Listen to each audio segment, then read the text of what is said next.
मैं फॉरम ठक्कर और सूरत से बिलोंग करती हूँ, गुजरात से। और ये बिजनेस में थोड़ा आपको बताना चाहूंगी कि ये बिजनेस में जो हमारी फास्ट सक्सेस हुई वो कैसे हुई। क्या आप जानना चाहोगे? yes. आप भी फास्ट सक्सेस पाना चाहोगे? yes. फटाफट रोकड़ा पाना चाहोगे? yes. है ना? तो मेरे कुछ 4 पॉइंट्स है, 4 पिलर्स के ऊपर मैं आपको बताना चाहूंगी कि ये 4 चीजें हमारे अंदर होनी चाहिए अगर हमको मोदी केयर में बड़ा बिजनेस करना है। तो अभी मैं जस्ट यहाँ पे आई तो एक मैम ने मुझे बताया कि मैं 2019 से हूँ, लेकिन ना मुझे कैसे काम करना है नहीं पता, यानी कि कैसे फटाफट सफलता पानी नहीं पता है। मैंने कहा यही टॉपिक के ऊपर बात करते तो सही रहेगा, है ना। सबसे पहले जब दोस्तों मैंने ज्वाइन किया था, आज से 9 साल पहले ज्वाइन किया था, और 9 साल पहले ज्वाइन किया था तो 1380 का चेक पहले महीने का था। पहले महीने का चेक 1380 का जो हाईएस्ट चेक बना है वो 11 लाख तक का पहुंचा है। यही बिजनेस से हमने 6 गाड़ियां ली हैं, जिसमें 2 प्रीमियम कार्स भी है, जिसमें मर्सिडीज भी है, और यही बिजनेस से 9 फॉरेन टूर भी किए हैं और 4.5 करोड़ का घर भी बनाया है। और तकरीबन ऐसा समझ लीजिए कि लगभग 8 से 10 करोड़ यही बिजनेस से हमने कमाए हैं। तो ये कैसे होता है? तो सबसे पहले दोस्तों हमने स्टार्ट किया था, तो क्या चीज हमारे अंदर थी और क्या चीज होनी चाहिए अगर आपको मोदी केयर में सक्सेस पानी है, तो उसके ऊपर मैं बात करना चाहूंगी। सबसे पहले ना, आपने ये बिजनेस क्यों ज्वाइन किया था? जब मैंने ये बिजनेस ज्वाइन किया था तो मेरा माइंडसेट क्लियर था कि मैं ये बिजनेस में क्यों आई और मुझे क्या चाहिए, ये क्लियर था। ये क्लैरिटी होनी बहुत जरूरी होती है कि ये बिजनेस हमें क्या दे सकता है। हालांकि जब मैं ये बिजनेस में आई थी तो मेरे हस्बैंड हमारे घर में लगभग 19 नेटवर्क मार्केटिंग कंपनी आके चली गई थी, और मैं खुद नेटवर्क मार्केटिंग से नेगेटिव थी, मुझे नेटवर्क मार्केटिंग नहीं करना था। लेकिन फाइनली सक्सेस थी नेटवर्क मार्केटिंग में ही सक्सेस थी, इसलिए नेटवर्क मार्केटिंग बार बार आ रहा था हमारे घर में, और फाइनली एक अच्छी कंपनी हमें मिल गई थी। तो इसलिए माइंडसेट बना कि अगर आपको कोई भी काम करना तो एक सही कंपनी होनी बहुत जरूरी है। तो सब कुछ हमने चेक कर लिया था कि क्या कंपनी सही है कि नहीं, लंबे समय तक चलेगी कि नहीं, उसमें प्रोडक्ट्स कैसे हैं, प्लान कैसा है, इनकम कैसी है, सब कुछ चेक कर लिया, और क्या हम इसके अंदर चलेंगे कि नहीं, हम काम कर पाएंगे कि नहीं, सब कुछ चेक कर लिया, क्लियर कर दिया, और एक डिसीजन ले लिया, कमिटमेंट लिया कि ये बिजनेस करना ही करना है, इसके सिवा और कुछ भी नहीं करना है। तो सबसे पहला हमारा माइंडसेट किया कि यही बिजनेस करना है और कुछ भी नहीं करना है।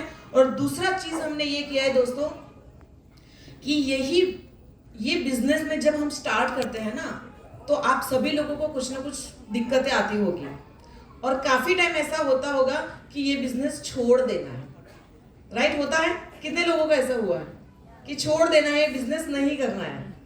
राइट तो मेरे साथ भी ऐसा ही हुआ था कि इतना स्ट्रॉन्ग डिसीजन लिया, कमिटमेंट लिया, लेकिन जैसे ही आगे बढ़े ना तो काफी सारी दिक्कतें आ रही थी। जैसे हम गोल सेट करते हैं, सपने सेट करते हैं, तो वैसे भगवान भी हमें ना ज्यादा से ज्यादा प्रॉब्लम्स देते ही रहते हैं कि भी देखते हैं कि ये प्रॉब्लम सहन करने के लायक है कि नहीं, जो ये सपने देखती है वो पूरे करने के लायक है कि नहीं, तो वो हमारे अंदर की ताकत चेक करते हैं और इसलिए हमें प्रॉब्लम्स देते हैं और हम लोग हिल जाते हैं। तो मुझे भी काफी सारी प्रॉब्लम्स आई। पहली तो प्रॉब्लम्स में बताओ तो कि मेरे घर में से आई, मेरा बच्चा छोटा था, मुझे जाने नहीं देता था, रोता रहता था।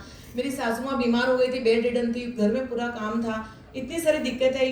बाहर काम करने के लिए जाते थे, नेगेटिविटी इतनी सारी हो रही थी, घर पे आते थे, घर वाले मुंह फुलाते थे, तो काफी सारी दिक्कतें एज ए लेडीज मुझे बहुत सारी हो रही थी। लेकिन फिर भी बिजनेस को नहीं छोड़ा।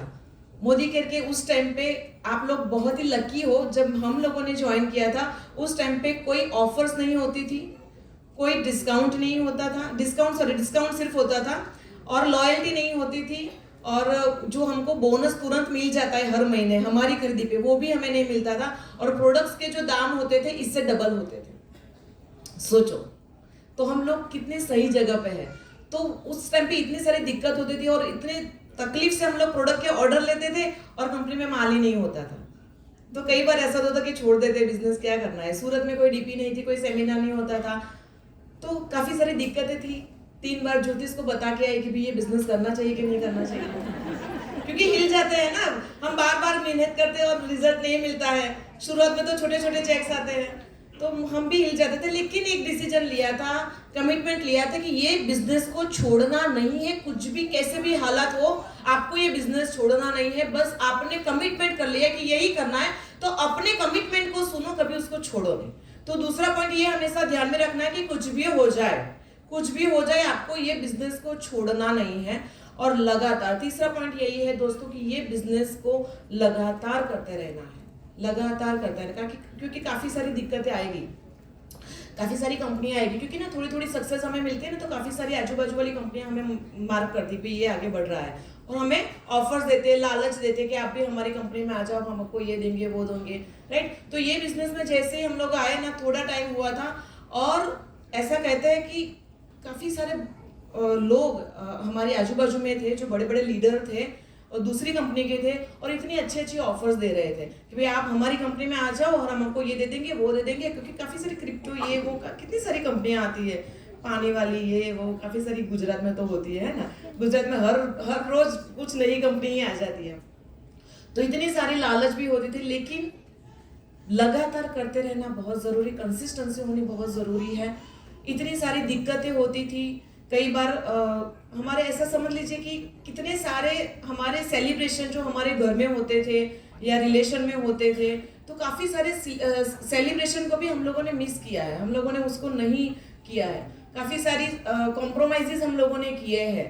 कई बार तो बुखार भी होता था, कई सारी तकलीफें भी आती थी। मेरा बेटा छोटा था, वो बार बार रोता रहता था कि तू मुझे छोड़ के चली जाती थी। मेरी सासू माँ हमेशा ये कहती थी कि तू मेरी एक की एक बहू है, तू मुझे छोड़ के चली जाती है।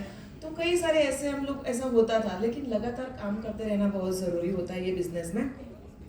और उसके बाद ज़रूरी होता है कि knowledge, day by day knowledge लेना भी बहुत ज़रूरी होता है।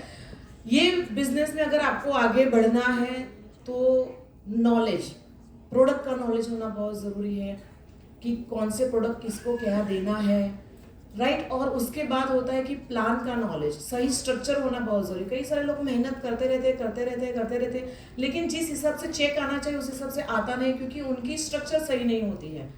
तो अगर हमको प्लान का सही नॉलेज होगा तो ही हमें अच्छे से पता चलेगा कि हमारा स्ट्रक्चर कैसा होना चाहिए।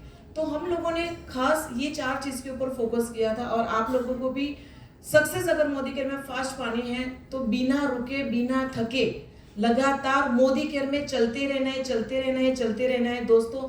आपके जितने भी सपने आपने देखे हैं मोदी केयर से पूरे करने के लिए दोस्तों, डेफिनेटली वो सारे सपने सच होंगे ही होंगे। Thank you so much.